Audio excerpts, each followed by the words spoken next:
विद्यार्थी मित्रों, नमस्कार। पिछली बार हमने लेसन नंबर 1 देखा था। आज हम देखने जा रहे लेसन नंबर 2, बुड्ढी काकी। इस कहानी के रचनाकार है प्रेमचंद, जिनका जन्म सन 1880 ईस्वी सन में और निधन सन 1936 ईस्वी सन में हुआ था। हिंदी के उपन्यास सम्राट प्रेमचंद का जन्म उत्तर प्रदेश के वाराणसी के निकट लम्ही नामक गांव में हुआ था। उनका मूल नाम धनपत राय था। शिक्षा काल में ही उन्होंने अंग्रेजी के साथ उर्दू का भी अध्ययन किया था। प्रारंभ में वे कुछ वर्षों तक स्कूल में रहे। बाद में शिक्षा विभाग में सब डिप्टी इंस्पेक्टर रहे। स्वाधीनता आंदोलन में भाग लेने के कारण उन्होंने नौकरी छोड़ दी और स्वतंत्र लेखन की ओर मुड़े। वे हिंदी ही नहीं बल्कि समग्र भारतीय साहित्य के महान व्यक्तित्व है। अपनी आवाज़ जनता तक पहुंचाने के लिए उन्होंने उपन्यास, कहानियाँ और नाटक लिखे। उन्होंने अन्य भाषाओं से अनुवाद किए, निबंध लिखे तथा बालोपयोगी साहित्य की रचना भी की। गबन, वरदान, प्रतिज्ञा, सेवा सदन आदि उनके कई नामी उपन्यास है। मंगलसूत्र नाम का उनका जो उपन्यास है वो अपूर्ण रहा है। मानसरोवर 8 भागों में उनकी लगभग 300 कहानियाँ संग्रहित है। प्रेम की वेदी, करबला और संग्राम उनके नाटक है। कुछ विचार, कलम और तलवार और त्याग आदि उनके निबंध संकलन है। बुड्ढी काकी इस कहानी में प्रेमचंद ने ऐसे दयनीय वृद्धों की अवस्था की ओर हमारा ध्यान खींचा है जिन्हें उपेक्षा मिलती है और जो जीवन के हर क्षण का आनंदपूर्वक उपभोग करना चाहते हैं। यह मूल कहानी का संक्षिप्त रूप है। आइए अब हम कहानी देखते हैं।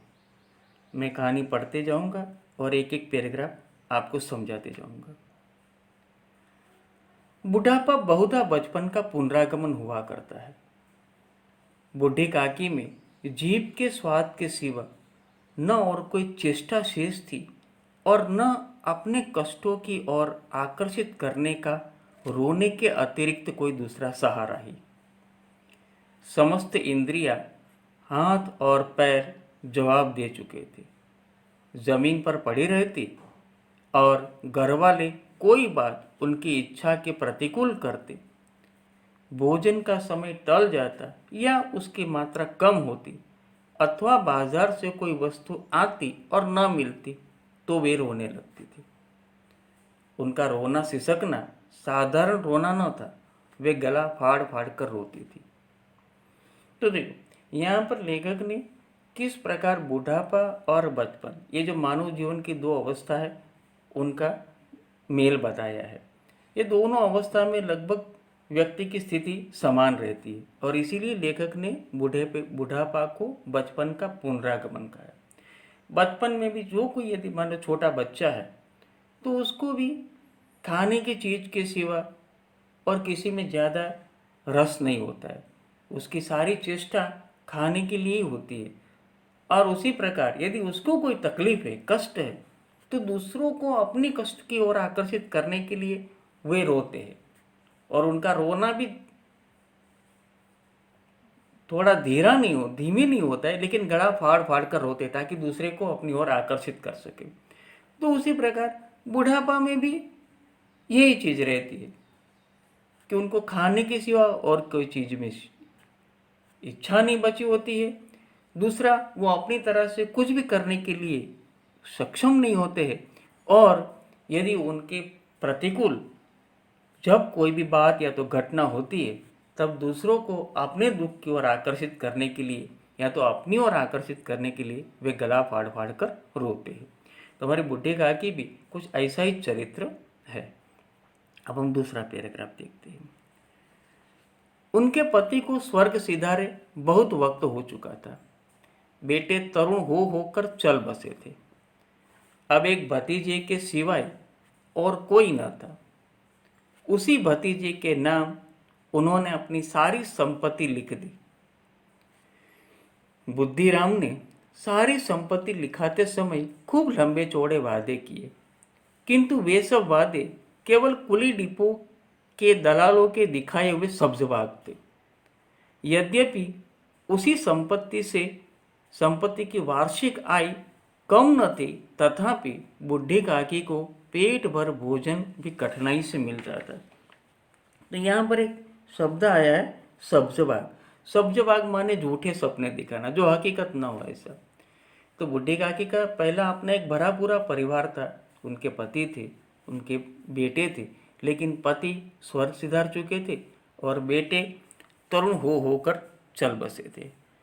अब उनका इस संसार में अपने एक भतीजे के सिवा और कोई न था। काकी बुढ़ी हो चुकी थी और इसलिए उन्होंने अपनी सारी संपत्ति अपने भतीजे के नाम कर दी। उनके भतीजे का नाम था बुद्धिराम। क्या? बुद्धिराम।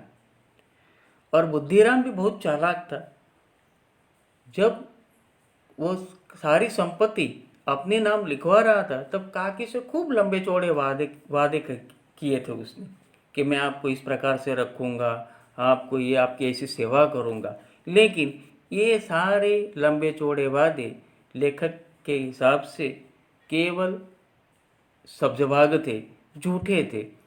हाँ, यद्यपि जो संपत्ति काकी की थी, जो उसने अपने भतीजे पंडित बुद्धिराम के नाम कर दी थी, उसकी वार्षिक आय कम न थी, तथापि बुढ़ी काकी को पेट भर भोजन भी कठिनाई से मिलता था।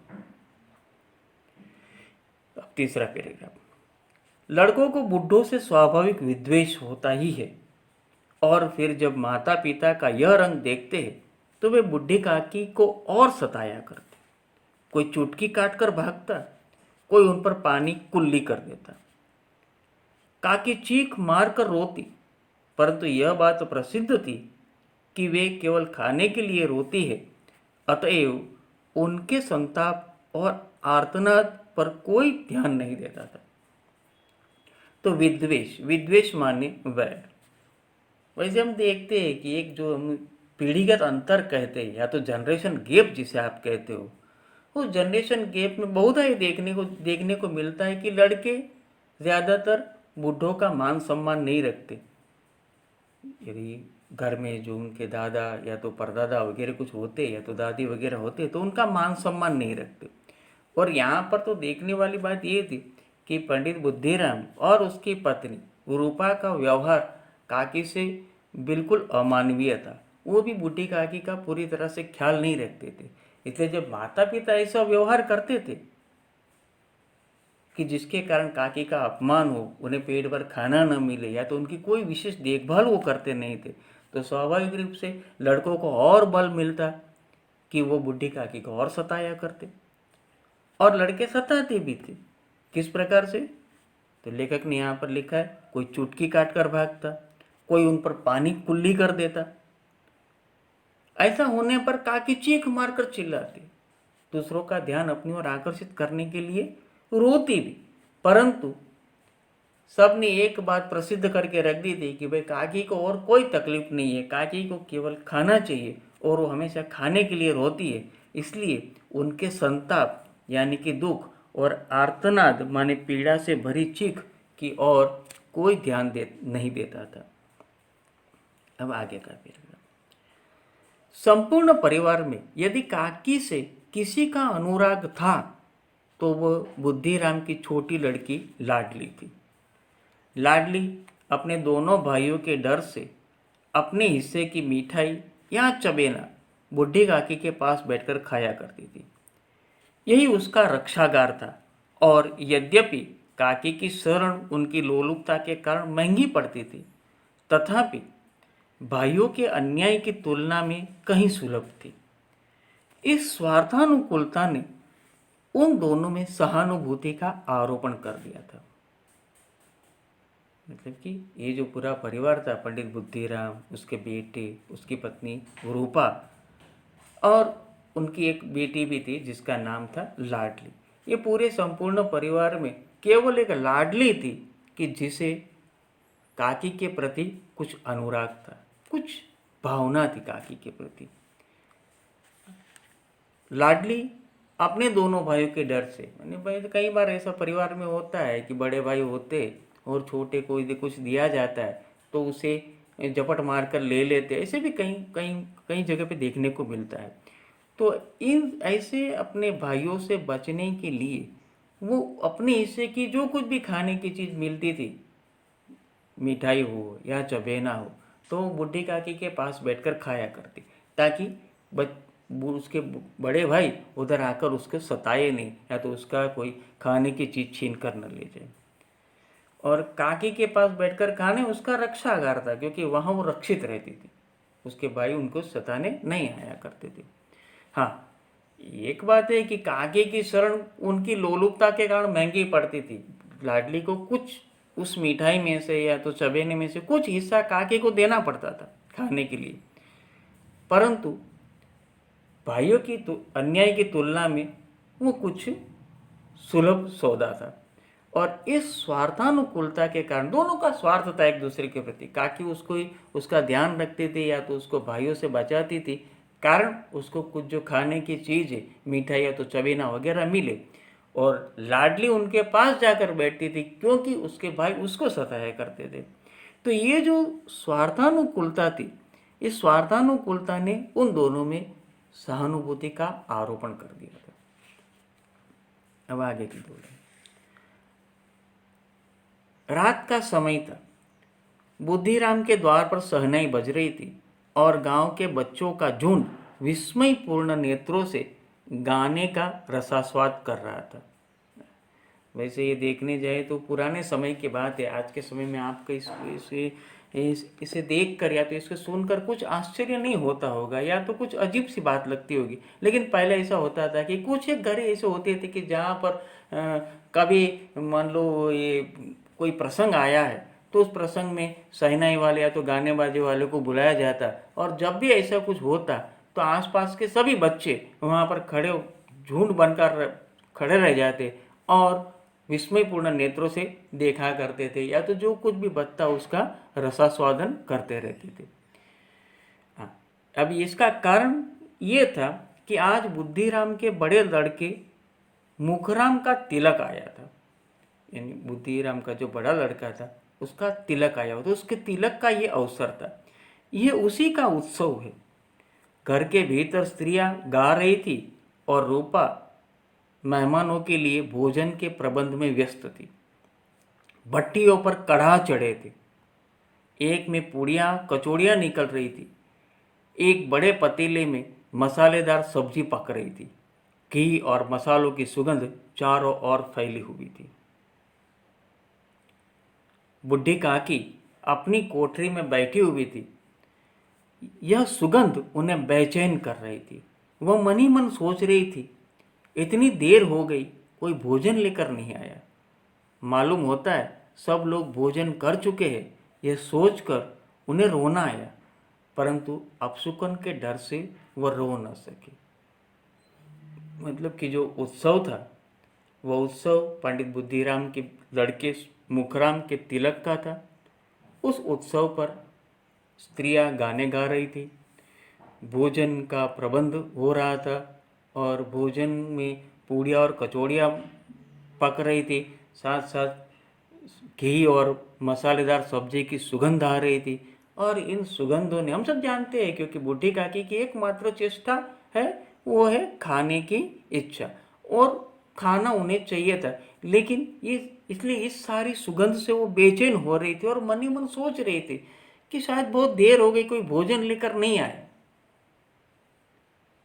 और बाहर तो निकल नहीं सकती थी क्योंकि अपनी कोठरी में बंद करके उसे रखा हुआ था। बंद करने माना उसकी कोठरी में उनको बिठा कर रखा हुआ था, जहाँ बुद्धिराम ने उन्हें बाहर निकलने से मना करके रखा था।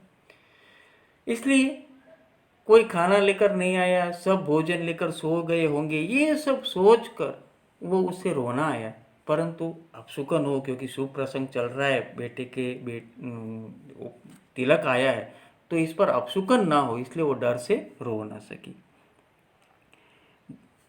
बूढ़ी काकी की कल्पना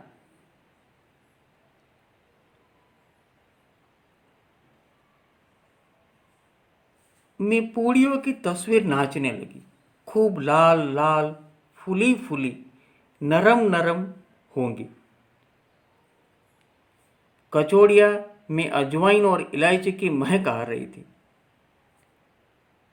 एक पूड़ी मिलती तो जरा हाथ लगाकर देखती, क्यों न चलकर कढ़ा के सामने बैठूं। इस प्रकार निर्णय करके बुढ़ी काकी उकड़ू बैठकर हाथों के बल सरकती हुई कठिनाई से चौखट से उतरी और धीरे धीरे रेंगती हुई कढ़ा के पास आ बैठी। यहाँ आने पर उन्हें उतना ही धैर्य हुआ जितना भूखे कुत्ते को खाने वाले के सम्मुख बैठने में होता है। काकी बाहर नहीं निकल सकती थी, इसलिए वो उनकी कल्पना में जो खाने की चीज़ें पक रही थी उसकी तस्वीरें नाचने लगी। पूड़िया पूड़िया कैसी होगी तो कि खूब लाल लाल, फूली फूली, नरम नरम होगी। कचौड़ियों में अजवाइन और इलायची की महक आ रही होगी। सोचती है कि यदि एक पूड़ी मिल जाए तो हाथ लगाकर देखती। और यही इच्छा, यही मंसूबा उन्हें बाहर जाने के लिए मजबूर कर देता है। इसलिए वो कढ़ा के सामने जाकर बैठती है। और बैठना वहाँ तक जाना उनके लिए सहज नहीं था, क्योंकि हम आगे ही देख चुके थे, उनके हाथ पाँव जवाब दे चुके थे। वो रेंग रेंग कर चल रही थी। तो उसी प्रकार वो उकड़ू बैठकर हाथों के बल पर सरकती हुई चौखट से उतरी और रेंगती हुई कढ़ा के पास पहुंची। यहाँ आने पर देखो लेखक ने किस प्रकार से उनकी जो इच्छा थी, जो खाने के प्रति लालसा थी, उसको व्यक्त किया है।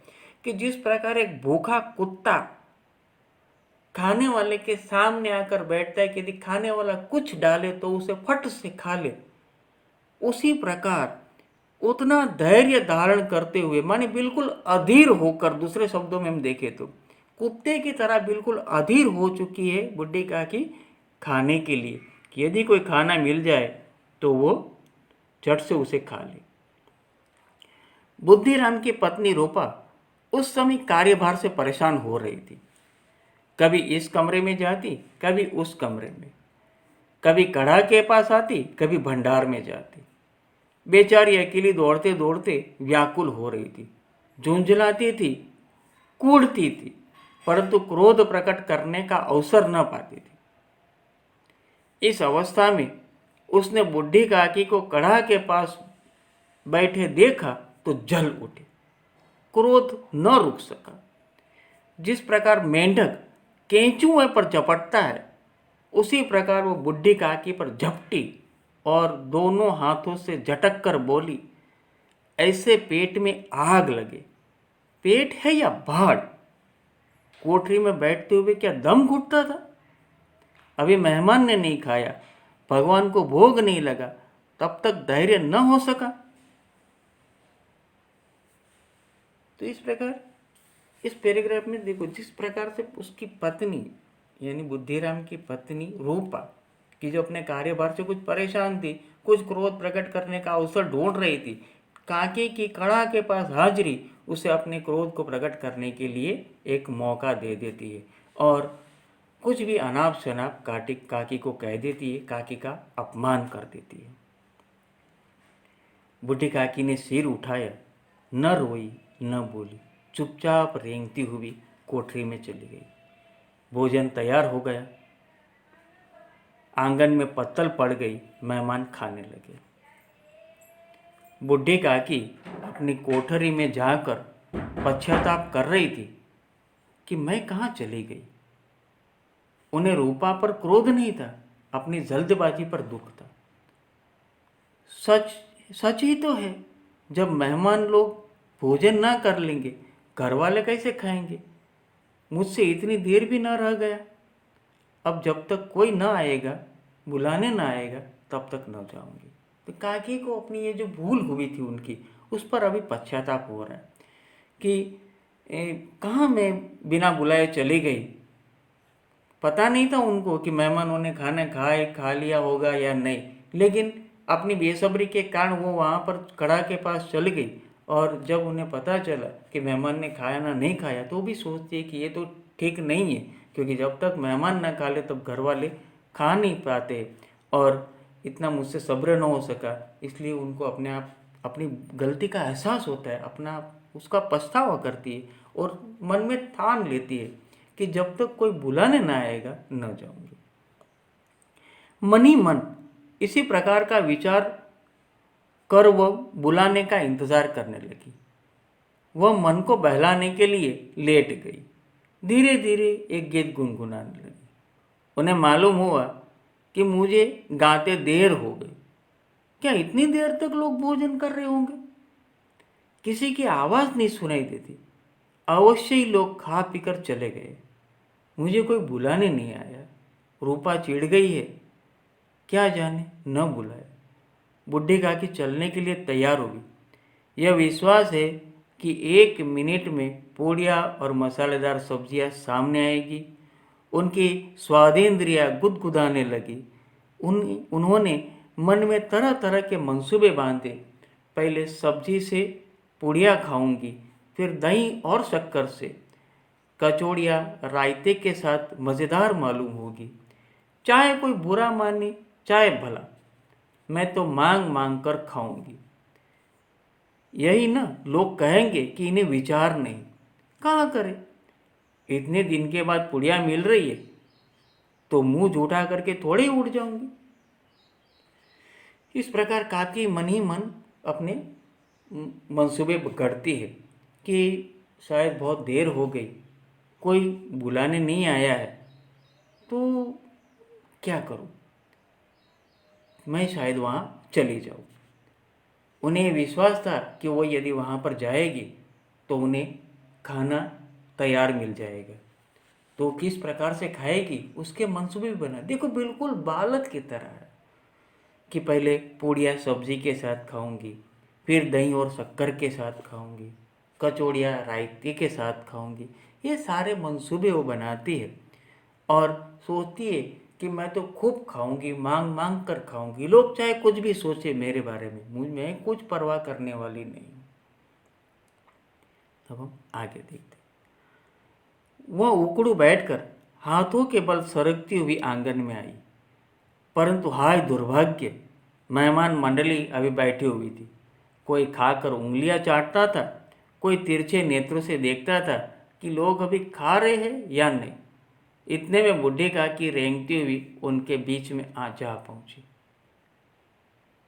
तो हुआ क्या कि काकी ने सोचा था कि सब खा चुके होंगे मेहमान, इसलिए अभी सब घर वाले खाने को बैठते होंगे तो मैं भी उनके साथ जाकर बैठूंगी तो मुझे खाना मिल जाएगा।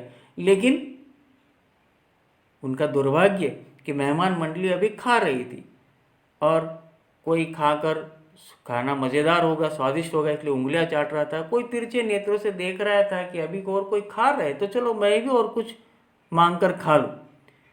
क्योंकि एक एक परंपरा हुआ करती थी कि यदि सब लोग खा ले तो फिर यदि भोग भी हो तो भी व्यक्ति उड़ जाता, आगे खाने के लिए नहीं मांगता। इसलिए यहाँ जो कोई ऐसा भूखा है या तो जिसको खाने की बहुत इच्छा है वो इधर उधर देख रहा है कि यदि कोई खा रहा है तो मैं भी खा लूँ। और इतने में बुढ़े काकी रेंगती हुई उनके बीच में जा पहुंची। पंडित बुद्धिराम काकी को देखते क्रोध से तिल मिला गए, यानी अत्यंत क्रोधित हो गए। लपक कर उन्होंने काकी के दोनों हाथ पकड़े और घसीटते हुए लाकर उन्हें अंधेरी कोठी में धम से पटक दिया। मेहमानों ने भोजन किया, घर वालों ने भोजन किया, बाजे वाले धोबी नाव भी भोजन कर चुके, परंतु बुढ़े काकी को किसी ने ना पूछा। बुद्धिराम और रूपा दोनों ही बुढ़ी काकी को उनकी निर्लजता के लिए दंड देने के निश्चय कर चुके थे। उनके बुढ़ापे पर, दीनता पर किसी को करुणा ना आई। अकेली लाडली उनके लिए परेशान हो रही थी। तो सब ने भोजन कर लिया। काकी वहाँ पर मेहमानों के बीच पहुँच गई, इसलिए पंडित बुद्धिराम को बहुत गुस्सा आ गया। उसने बहुत ही अमानवीय व्यवहार करते हुए उन्हें दोनों हाथ से घसीटते हुए अंधेरी कोठरी में डाल दिया। हम आगे देख चुके हैं, रूपा भी उनके साथ अमानवीय व्यवहार कर चुकी, उनका अपमान कर चुकी है। अब दोनों ने तय कर लिया कि काकी ने ये बहुत ही गलत काम किया है कि वो मेहमानों के बीच में उन्होंने अपने आप पर धैर्य नहीं रखा और खाने के लिए वहाँ दौड़ दौड़ कर आ गए, जैसे हम उसे खिलाते नहीं है, तो हमारा अपमान कर रही है इतनी बिरादरी के बीच में। यह सोचकर दोनों ने तय कर लिया कि अब काकी को उनके लिए दंड दिया जाएगा। काकी के बुढ़ापे पर उनकी जो दीनता थी उस पर किसी को करुणा न आई। हाँ, केवल एक लाडली है कि जो काकी के लिए परेशान हो रही है। अब हम आगे देखते हैं। लाडली को काकी से अत्यंत प्रेम था। वह झुंझला रही थी, मन ही मन क्रोधित हो रही थी। वह झुंझला रही थी कि ये लोग काकी को बहुत सी पूड़ियाँ क्यों नहीं दे देते। क्या मेहमान सबकी सब खा जाएंगे? और यदि काकी ने मेहमानों के पहले खा लिया तो क्या बिगड़ जाएगा? वह काकी के पास जाकर उन्हें धैर्य देना चाहती थी, परंतु माँ के डर से न जाती थी। उसने अपने हिस्से की पूड़ियाँ बिल्कुल न खाई थी। उन पूड़ियों को काकी के पास ले जाना चाहती थी। उसका हृदय अधीर हो उठा। बूढ़ी काकी मेरी बात सुनते ही उठ बैठेगी, पूड़ियाँ देखकर कैसी प्रसन्न होगी, मुझे खूब प्यार करेंगी।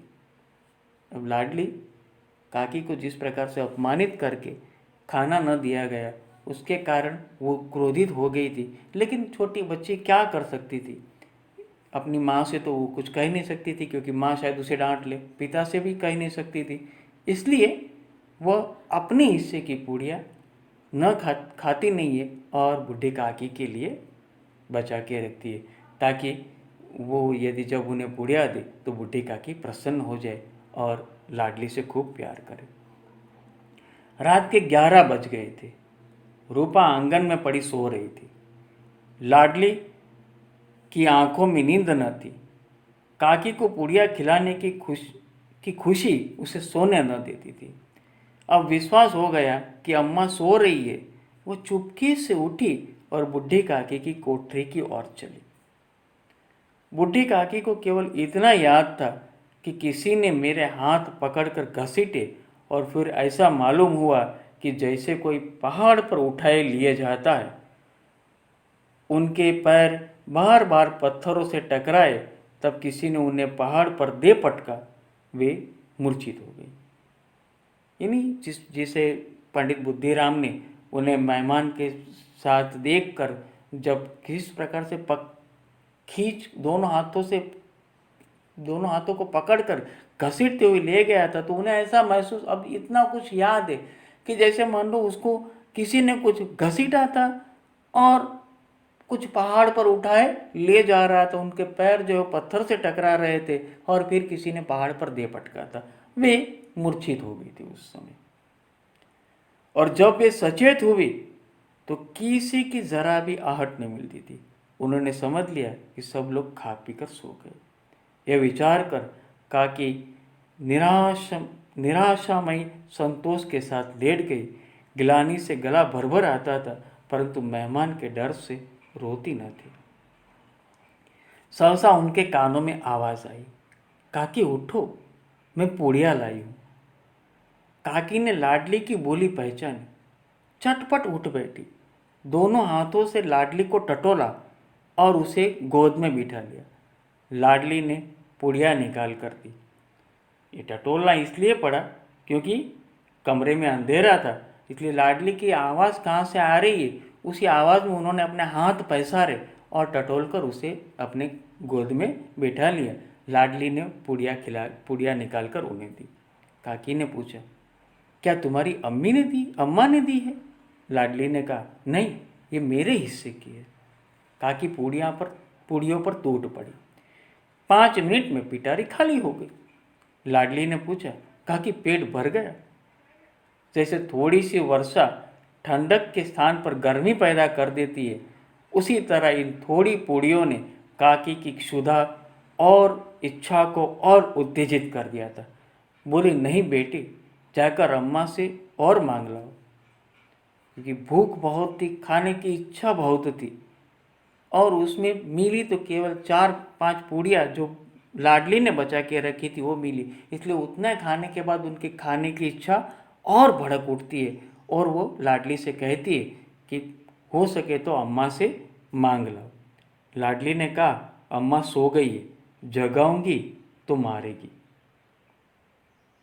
काकी ने पिटारी को फिर टटोला। उसमें कुछ खुरचन गिरे थे। खुरचन माने बारीक बारीक टुकड़े जो अनाज के खाने की चीज के गिरे हुए थे। उन्हें निकाल निकाल कर वे खा गई। बार बार होठ चाटती थी, चटखारे मारती थी। हृदय महसूस रहा था कि और पुड़िया कैसे पाऊं।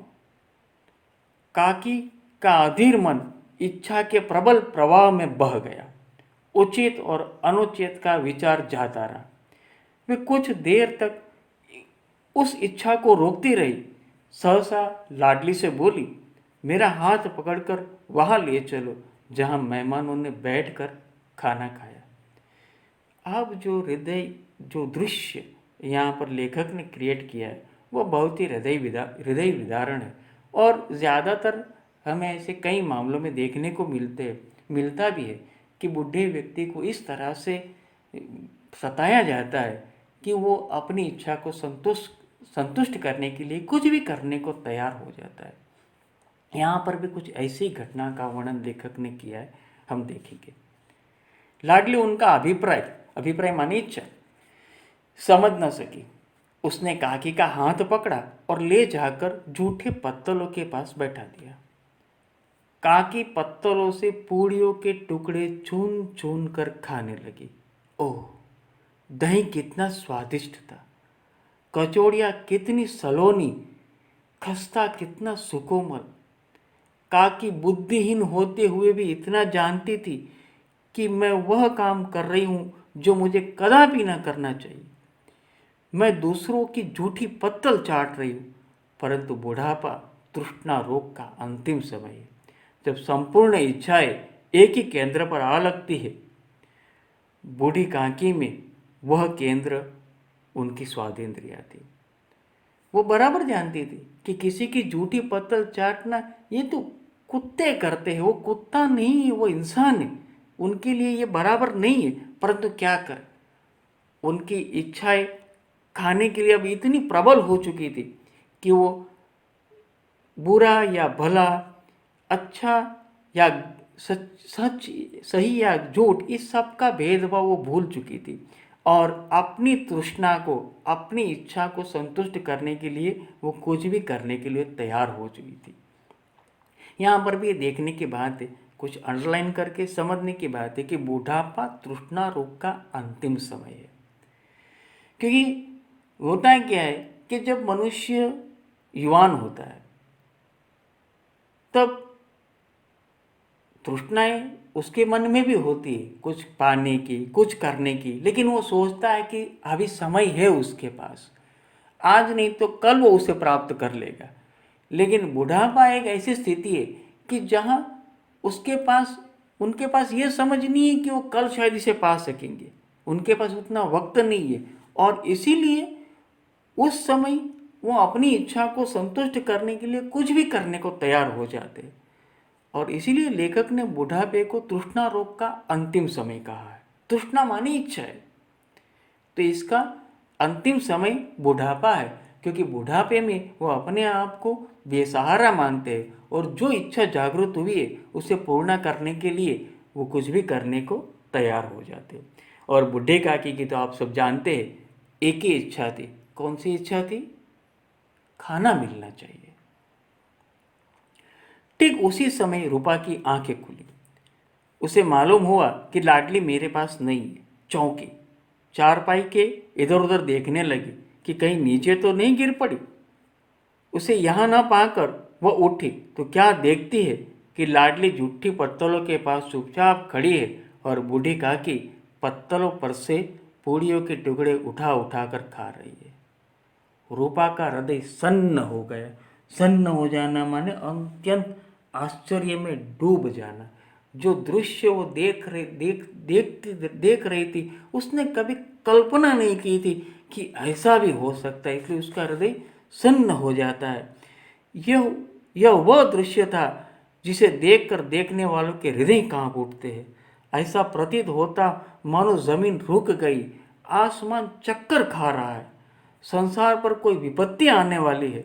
रूपा को क्रोध न आया, शोक के सम्मुख क्रोध कहा, क्योंकि अब उसको शोक मान के दुख हो रहा था कि काकी ने यदि यह काम किया है कि जो एक मनुष्य को कभी नहीं करना चाहिए, उसका मूल कारण उसकी गलती है, इसलिए उसे दुख होता है। और उसी दुख के कारण उसे काकी की इस गलती पर क्रोध नहीं आ रहा था। पहले जरा सी गलती पर क्रोध आ गया था, काकी को भला बुरा कह दिया था। आज काकी इतना ये ऐसा काम कर रही है कि जो शायद कुत्ते कर रहे तो भी उसे क्रोध नहीं आ रहा है, क्योंकि उसे अपनी गलती का एहसास हो गया, इसलिए उसे अब दुख हुआ और करुणा और भय से उसकी आंखें भर आई। इस अधर्म के पाप का भागी कौन है? उसने सच्चे हृदय से गगन मंडल की ओर हाथ उठाकर कहा, परमात्मा मेरे बच्चों पर दया करो, इस अधर्म का दंड मुझे मत दो, नहीं तो मेरा सत्यानाश हो जाएगा। रूपा की ओर स्वार्थपरता और अन्याय इस वक्त प्रत्यक्ष रूप में कभी भी न दिख पड़े थे। वह सोचने लगी, हाय कितनी निर्दयी हूँ, जिसकी संपत्ति से मुझे 200 रुपये वार्षिक आय हो रही है, उसकी यह दुर्गति और मेरे कारण। हे दयामय भगवान, मुझसे बड़ी भारी गलती हुई है, मुझे क्षमा करो। तो यहाँ पर जो ये दृश्य लेखक ने क्रिएट किया, या तो बुढ़ी काकी की जो अवस्था उस उन्होंने बताई कि बुढ़ी काकी जूठी पत्तलें चाट रही है, इसके कारण आज तक रूपा ने कभी ये देखा नहीं था कि भूख के कारण काकी ऐसा भी कर सकती है। और इसके लिए उसकी जो स्वार्थपरता थी, या तो उसका जो अन्याय उसने काकी के साथ आज तक किया था, उसको कभी इस रूप में दिखाई नहीं दे रहा था। आज पहली बार उसे महसूस हुआ कि उसने कितनी गलती की है, वो कितनी निर्दयी है। क्योंकि काकी ने जो संपत्ति उसके भतीजे बुद्धिराम के नाम कर दी थी, उस संपत्ति से कम 200 रुपये वार्षिक आय होती थी। और इतनी आय जिसकी संपत्ति से हो रही थी, उसकी यह दुर्गति कि उसको कुत्ते की तरह भोजन खाना पड़े। और वह भी रूपा सोचती है कि मेरे कारण। हे दयामय भगवान, मुझसे बड़ी बड़ी बड़ी भारी गलती हुई है, मुझे क्षमा करो। रूपा ने दिया जलाया, अपने भंडार का द्वार खोला और एक थाली में सारा भोजन सजाकर लिए हुए बुढ़ी काकी की ओर चली।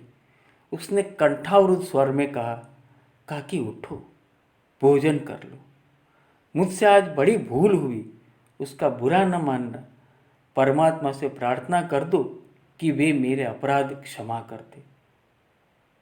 तो रूपा का हृदय परिवर्तन हो जाता है, उसे अपनी गलती का एहसास होता है और भंडार में से जो खाना पड़ा था, वो सारे खाने को थाली में परोसकर सजाकर वो काकी के पास आती है और काकी से भोजन करने के लिए कहती है। और उसकी जो उसने गलती की थी काकी को खाना न देने की, उस पर वो कहती है कि मुझसे बड़ी भूल हो गई, उसका बुरा न मानना और भगवान से ये प्रार्थना करना कि वो मेरे अपराध को क्षमा कर दे। भोले भोले बच्चों की भांति जो मिठाइयाँ पाकर मार और तिरस्कार सब भूल जाता है, बुढ़ी काकी सब भुलाकर बैठी हुई खाना खा रही थी। उनकी एक एक रोवे से सच्ची सदिच्छाएं निकल रही थी और रूपा बैठी इस स्वर्गीय दृश्य का आनंद लेने में निमग्न थी। तो जिस प्रकार से भोला बच्चा कि जिसको कभी कुछ मांगने के कारण मारा गया है, पीटा गया या तो बुरा भला कहा गया है, लेकिन जब वो चीज़ उसे दी जाती है तो ये सारा मार या तो सारा तिरस्कार सब भूल कर खाने लगता है और सारी चीज़ों को भूल जाते हैं। उसी प्रकार बुढ़ी काकी भी बिल्कुल उसी बच्चे की तरह है कि जब उन्हें इतना तिरस्कृत किया गया, उन्हें मारा गया, तो भी वो सब भूल गई। उनके पास जो थाली में भोजन सजाए पड़ा था, उसको वो बड़े प्यार से खा रही थी और उनके एक एक रुए से सच्ची सदिच्छाएं यानी अच्छी इच्छाएं निकल रही थी। और रूपा आज पहली बार शायद काकी को इस प्रकार से प्यार से खाते हुए देख, मन भर से खाते हुए देख, उस स्वर्गीय दृश्य का आनंद लेने में निमग्न हो गई थी। निमग्न हो गई माने डूब गई थी।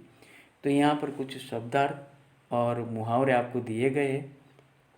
वह आपको जिस तरह से मैंने पहले लेसन के बाद भी कहा था कि लिख लेना अपनी CW में। सारे प्रश्नोत्तर आपको PDF के रूप में पहले ही भेज दिए गए, उन्हें भी लिख लेना। और इस लेसन की कुछ एक ग्रामर एक्सरसाइज की जो क्वेश्चन नंबर 6 है, सूचना अनुसार उत्तर लिखिए, वो मैंने आपके लिए छोड़ के रखे हैं। देखना चाहता हूँ कि आप इस प्रश्न के उत्तर अपनी तरह से सही सही लिख सकेंगे कि नहीं। हाँ, जब तक ये महामारी चल रही है और हम आमने सामने मिल नहीं सकते, तब तक आपके प्रश्नोत्तर को मैं सुनकर कह नहीं पाऊँगा कि सही है या गलत, लेकिन तब तक हम इंतज़ार करेंगे कि जब हम आमने सामने मिलेंगे तब इस प्रश्नोत्तर को, जो कि मैंने आपको अपनी तरह से करने के लिए दिए गए, उसे वापस चेक कर लेंगे। तब तक आप घर में बैठकर अभ्यास करते रहिए, घर में रहिए, सुरक्षित रहिए और कोरोना से बचे रहिए, ताकि भविष्य में हम आमने सामने फिर मिल सकें। Thank you.